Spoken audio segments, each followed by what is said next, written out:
səhər saatlarında Sabunçu rayonu şəhər şosesi döngə 1-də gördüyünüz bu evdə qətl hadisəsi baş verib. Məlumata görə 54 yaşlı Sevinç Məmmədova bu evdə bıçaqlanaraq qətlə yetirilib. Hadisədə şübhəli isə onun oğlu 34 yaşlı Elvin Məmmədovdur. Deyilənə görə onun psixoloji problemləri olub.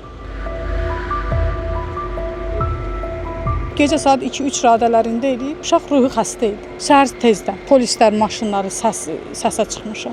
Səbəbini bilmirik, yox, heç nə bilmirik. Bir də özünə deyəsən qəsd edib, atası, anası burada qalırdı, oğlum o evdə qalırdı. Hadisədən nə vaxt xəbərdar oldunuz siz bəs?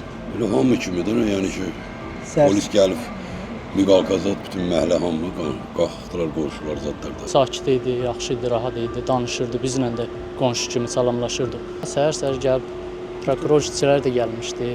Polislər də burada qapını qırıb açdılar, oğlan içəridən açmadı. Girdilər içəri, oğlan götürüb apardı. Nəyə görə olub, nə tər olub, hələ ki məlum deyil.